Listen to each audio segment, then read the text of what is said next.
ओम शांति। Good morning everyone. मैं Asha Kalra soulful wisdom channel से आज आपके सामने सुझाव लेकर आई हूँ। तो चलिए सुनते हैं। लोग हमें समय समय पर सुझाव देते हैं। छोटी सी भी ट्रबल आ जाए तो सुझावों की लड़ी लग जाती है, बारिश होनी शुरू हो जाती है। तो सुनते हैं। एक व्यक्ति ने अगरबत्ती की दुकान खोली। नाना प्रकार की अगरबत्तियां थी। उसने दुकान के बाहर एक साइन बोर्ड लगाया जहां लिखा था, यहाँ सुगंधित अगरबत्तियां मिलती हैं। दुकान चल निकली। एक दिन एक ग्राहक उसके दुकान पर आया और कहा, आपने जो बोर्ड लगा रखा है उसके लिए एक विरोधाभास है। भला अगरबत्ती सुगंधित नहीं होगी तो क्या दुर्गंधित होगी? तो उसकी बात को उचित मानते हुए विक्रेता ने बोर्ड से सुगंधित शब्द मिटा दिया। अब बोर्ड इस प्रकार था, यहाँ अगरबत्तियां मिलती हैं। ध्यान से सुनिए। इसके कुछ दिन के पश्चात किसी दूसरे सज्जन ने उनसे कहा कि आपके बोर्ड पर यहाँ क्यों लिखा है? दुकान तो जब यही है तब यहाँ लिखना निरर्थक है, वेस्ट। इस बात को भी अंगीकार विक्रेता ने लगा कि ठीक कह रहा है, क्योंकि यहाँ कहने का तो मतलब ही नहीं है। तो उन्होंने यहाँ मिटा दिया। अब बोर्ड था, अगरबत्तियां मिलती हैं।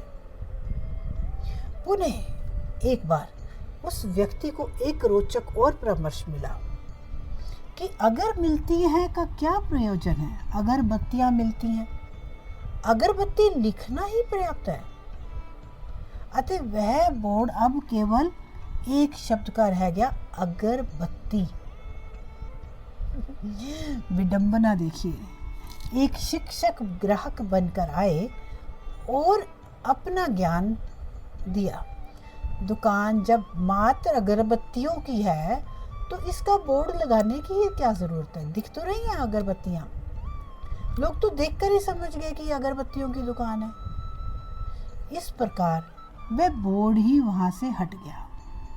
काफी समय बाद दुकान की बिक्री जो है कम होने लगी और विक्रेता जो था चिंतित रहने लगा। एक दिन में उसका एक पुराना मित्र उसके पास आया। अनेक वर्षों के उपरांत वे मिल रहे थे। मित्र से उसकी स्थापना, उसकी चिंता जो है वो छिपी ना रही। उनको लगा कि मेरा फ्रेंड जो है मेरे कहीं ना कहीं परेशान है, और उन्होंने उसका कारण पूछा। तो उन्होंने अपने व्यापार की गिरावट के बारे में बताया। मित्र ने सब कुछ ध्यान से देखा और कहा, तुम बिल्कुल ही मूर्ख हो। इतनी बड़ी दुकान खोल ली और एक बार बोर्ड नहीं लगा सकते थे कि यहाँ सुगंधित अगरबत्तियां मिलती हैं? तो सोचिए कि परामर्शों की तो बाढ़ आई हुई है। सलाह देने वाले सैकड़ों हैं। शिक्षा क्या लेनी है हमको जीवन में प्रत्येक पर सुझाव देने वाले बहुत लोग मिलेंगे जो उस विषय में कोई विशेषज्ञ नहीं है। कोई भी बीमारी होगी तो तरह तरह की मेडिसिन बता जाएंगे लोग, ये काढ़ा पी लो, ये कर लो, वो कर लो। कोई नॉलेज नहीं है उनको, विशेषज्ञ नहीं है, परंतु लगेगा कि सारा विज्ञान, दर्शन शास्त्र, समाज शास्त्र इत्यादि उसमें वो अंतर्निहित है। मतलब इतना ज्ञान है उनके अंदर कि आपको इतने कॉन्फिडेंस के साथ बताएंगे। आप ऐसे व्यक्तियों को सुनेंगे या अनुपालन करेंगे तो आपकी स्थिति भी उस विक्रेता की भांति हो जाएगी। आप किसी भी विषय या निराकरण के लिए उससे संबंधित विशेषज्ञों की सुना या अपने अंदर की जो है बात उसको सुनिए, क्योंकि आपको आपसे अधिक कोई नहीं जानता। या तो किसी स्पेशलिस्ट के पास जाइए, नहीं तो अपने अंतर्मन की सुनिए कि आपका अंतर्मन क्या कहता है। शुक्रिया एवरीवन, शुक्रिया। अगर आपको हमारा चैनल, हमारी कहानियाँ, हमारे विषय पसंद आते हों तो प्लीज़ सब्सक्राइब कीजिए। सब्सक्राइब करने में कंजूसी मत कीजिए।